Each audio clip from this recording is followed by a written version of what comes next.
जय हिंद बंधुरा তোমরা দেখছো তোমাদের প্রিয় ইউটিউব চ্যানেল মা অনলাইন পয়েন্ট। তো আজ তোমাদের বছরের 2021 সালের লাস্ট দিন। তো বাই বাই 2021, সবাইকে হ্যাপি নিউ ইয়ার 2022। ঠিক আছে, অগ্রিম তোমাদের কিন্তু জানিয়ে দিলাম অ্যাডভান্স।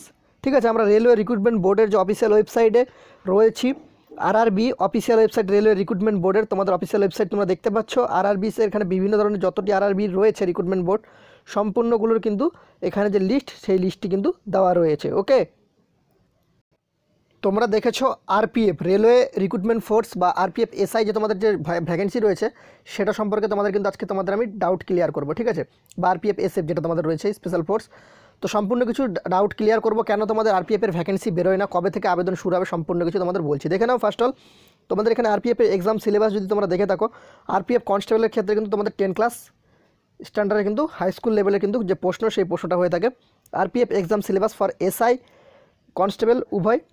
ঠিক আছে, তো সরি, তোমাদের আরপিএফ এক্সাম সিলেবাস ফর এসআইয়ের ক্ষেত্রে যদি তোমরা যদি করো, হায়ার সেকেন্ডারি তোমাদের উচ্চ মাধ্যমিক লেভেল বা গ্র্যাজুয়েশন লেভেলের কিন্তু প্রশ্নপত্র তোমরা কিন্তু এখানে পেয়ে থাকো আরপিএফ এসআইয়ের ক্ষেত্রে। আর কনস্টেবলের ক্ষেত্রে তোমাদের 10 লেভেলের হয়ে থাকে। ঠিক আছে, ক্লাস 10-এর। ল্যাঙ্গুয়েজ, তোমরা অনেকে জিজ্ঞেস করো দাদা কোন কোন ভাষায় তোমাদের যে পরীক্ষা, সেই পরীক্ষাটি হয়ে থাকে। পরীক্ষা তোমরা বাংলা ভাষায় দিতে পারবে। পরীক্ষা কেন্দ্র তোমরা ওয়েস্ট বেঙ্গলে পেয়ে যাবে। ঠিক আছে, ওয়েস্ট বেঙ্গলের 4-5 জায়গায় কিন্তু পরীক্ষা কেন্দ্র রয়েছে। ঠিক আছে, তোমরা দেখতে পাচ্ছ এখানে বাংলা তোমাদের কিন্তু টিক করে দিলাম। প্রায় তোমাদের কিন্তু সমস্ত লোকাল ল্যাঙ্গুয়েজে কিন্তু পরীক্ষাটি হয়ে থাকে আরপিএফের। Mode of RPF written exam, তোমাদের কিন্তু অনলাইনে পরীক্ষাটি হয়, কম্পিউটার বেসড টেস্ট। আশা করি সবাই জানো এসএসসি জিডি কনস্টেবল দেওয়ার পর সিবিটি। কাট অফ মার্কস তোমাদের কিন্তু এখানে 35% মার্কস পেতে হয় জেনারেল ক্ষেত্রে, জেনারেল প্রার্থীদের ক্ষেত্রে নর্মালি। আর এসসি এসটি প্রার্থীদের ক্ষেত্রে 30%, ওবিসি প্রার্থীদের ক্ষেত্রে কিন্তু 33% কিন্তু তোমরা পেলে তোমাদের যে পরবর্তী স্টেপ, সেই স্টেপের জন্য তোমাদের কিন্তু ডাকা হয়ে থাকে। আরপিএফ এক্সাম প্যাটার্ন তোমাদের দেখে নাও। আরপিএফের এক্সাম প্যাটার্ন কনস্টেবল এসআই দুটোর ক্ষেত্রে, উভয়ের ক্ষেত্রেই সেম রয়েছে। তোমাদের একটাই এক্সাম। এখানে টোটাল নাম্বার অফ কোশ্চেন 120টা প্রশ্ন থাকবে, 120 নম্বর পার প্রশ্ন, তোমাদের 1 নম্বর করে।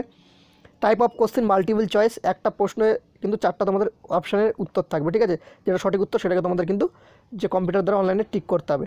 Total time duration of examination 90 minute, মানে 1 ঘন্টা 30 মিনিট। নেগেটিভ মার্কিং তোমাদের রয়েছে 1/3, মানে 3টে প্রশ্ন ভুল করলে তোমার প্রাপ্ত নম্বর থেকে 1 নম্বর কেটে নেওয়া হবে। আরপিএফ সিলেকশন প্রসেস তোমরা দেখে নাও। কনস্টেবল বা এসআইয়ের ক্ষেত্রে তোমাদের সিলেকশন প্রসেস কী থাকে। ফেজ 1 কম্পিউটার বেসড টেস্ট হয় অনলাইনে। Phase 2 physical efficiency test, physical measurement test PFT.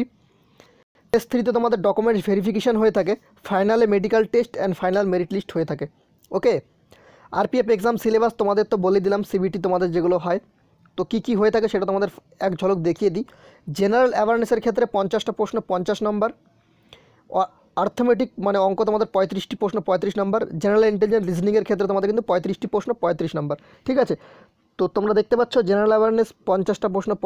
যদি তোমাদের সরাসরি বাংলায় বলা যায়, জেনারেল জিকে তোমাদের কারেন্ট অ্যাফেয়ার্স থেকে 50টি প্রশ্ন 50 নম্বর, অঙ্ক থেকে 35টি প্রশ্ন 35 নম্বরের, রিজনিং থেকে 35টি প্রশ্ন 35 নম্বর। টোটাল তোমাদের 90 মিনিট থাকে, 1.5 ঘন্টার পরীক্ষা থাকে, 1/3 নেগেটিভ মার্কিং থাকে। যারা ইংলিশ দেখে ভয় করো, তোমরা অবশ্যই আরপিএফটা টার্গেট রাখতে পারো এক্সামে। ঠিক আছে, ওয়েস্ট বেঙ্গল পুলিশে মেন্স এক্সামে ইংলিশ আছে, সেই কারণে তোমাদের অনেকে ভয় থাকে। তো সেই কারণে আমি তোমাদের বলছি, টোটাল 120টা প্রশ্ন 120 নাম্বার কিন্তু থাকে। তো ফিজিক্যাল ফিটনেসের ক্ষেত্রে কী হয় তোমাদের সেটা বলে দিচ্ছি। তোমাদের পরীক্ষায় পাশ করলে তোমাদের কিন্তু যে তোমাদের ফিজিক্যাল সেটা তো রয়েছে, এখানে কোনো কিন্তু নম্বর নেই। 1600 মিটার তোমাদের দৌড় হয় ছেলেদের ক্ষেত্রে, 5 মিনিট 45 সেকেন্ডে কভার করতে হয়। ঠিক আছে, আর একবারই চান্স কিন্তু তোমাদের দেওয়া হয়, এটা ছেলেদের ক্ষেত্রে 1600 মিটার। মেয়েদের ক্ষেত্রে 800 মিটার 3 মিনিট 40 সেকেন্ড, একবার চান্স কিন্তু তোমাদের দেওয়া হয়ে থাকে। তারপর তোমরা দেখতে পাচ্ছ হাই জাম্প 4 ফিট করতে হয় ছেলেদের ক্ষেত্রে, মেয়েদের ক্ষেত্রে 3 ফিট। দুটো চান্স তোমরা পেয়ে যাবে, একটাতে যদি না পারো সেকেন্ড চান্সে তোমাদের করতে হবে। লং জাম্পের ক্ষেত্রে ছেলেদের ক্ষেত্রে 14 ফিট ক্রস করতে হবে, মেয়েদের ক্ষেত্রে 9 ফিট। দুটোই কিন্তু তোমরা সমান কিন্তু চান্স পাবে দুবার। ওকে, পিইটি সিলেবাস তোমরা দেখতে পাচ্ছ এখানে, যে এসআই আরপিএফের ক্ষেত্রে সেটা তোমরা দেখে নাও। 1600 মিটার 6 মিনিট 30 সেকেন্ড।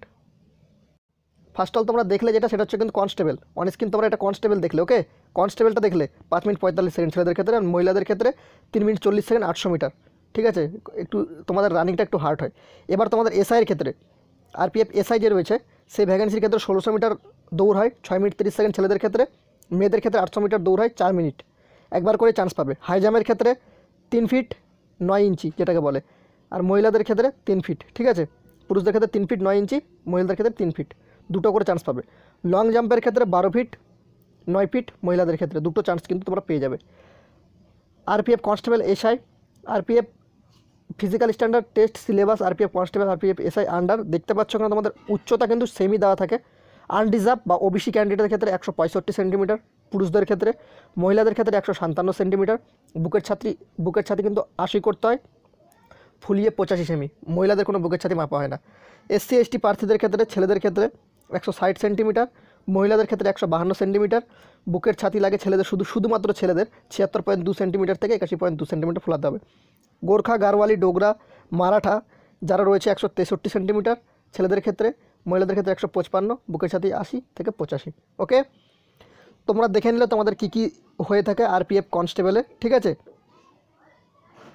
এখানে তোমাদের কী কী সার্টিফিকেট লেগে থাকে, 10-10 মার্কশিট, 10 যে সার্টিফিকেটগুলো, এজ অফ প্রুফ, ঠিক আছে, caste certificate ST SC OBC central গভর্নমেন্টের ফরম্যাটে, ডিসচার্জ সার্টিফিকেট এক্স সার্ভিসম্যানের ক্ষেত্রে 2 কপি সেলফ অ্যাটাস্টেড ফটোগ্রাফ, যেগুলো তোমাদের মাঠে নেওয়া হয়ে থাকে, সম্ভবত এগুলো তোমাদের এখন কিন্তু লাগবে না, ঠিক আছে। এনসিসি সার্টিফিকেট থেকে থাকলে এগুলো কিন্তু লাগবে। তোমাদের আরপিএফ কনস্টেবলে তোমরা দেখলে ভিডিও সামনে অনলাইনে অ্যাপ্লিকেশন শুরু হয়নি, কবে থেকে শুরু হবে তোমরা সবাই কমেন্ট করো ভিডিওতে। তোমাদের যে সেকেন্ড পার্ট, সেই সেকেন্ড পার্টের ভিডিওতে তোমাদের অনলাইন অ্যাপ্লিকেশন কেন, তোমাদের যে ভ্যাকেন্সি সেটা বেরোচ্ছে না, A to Z তোমাদের সম্পূর্ণ কিছু এক্সপ্লেন করবো। আশা করি এই ভিডিওটা পার্ট 1 ভিডিওটা তোমরা সবাই মোস্টলি ওয়াচ করো। ডাব্লিউপি কনস্টেবলের থেকে তোমরা যদি তুলনা করো আরপিএফ কনস্টেবল অনেক ভালো আরপিএফ কনস্টেবল। ওকে, যারা ইংলিশ দেখে ভয় পাও, তুমি এখন থেকেই আর লক্ষ্য রাখো আরপিএফ কনস্টেবলের চাকরির জন্য, ঠিক আছে। বহুত কষ্টে এই ইনফরমেশনটি জোগাড় করেছি, তোমাদের যদি ভালো লেগে থাকে অবশ্যই লাইক করে বন্ধুদের মাঝে শেয়ার করে দিও। চ্যানেলে প্রথম হলে অবশ্যই সাবস্ক্রাইব করে দিও। পার্ট 2 ভিডিওটা তোমাদের খুব শীঘ্রই চলে আসবে। তোমাদের যখনই এই ভিডিওতে 400 কমেন্ট তোমাদের হয়ে যাবে, পার্ট 2 ভিডিও সঙ্গে সঙ্গে তোমাদের কিন্তু চলে আসবে, ঠিক আছে। এই বলে ভিডিওটা শেষ করলাম। জয় হিন্দ।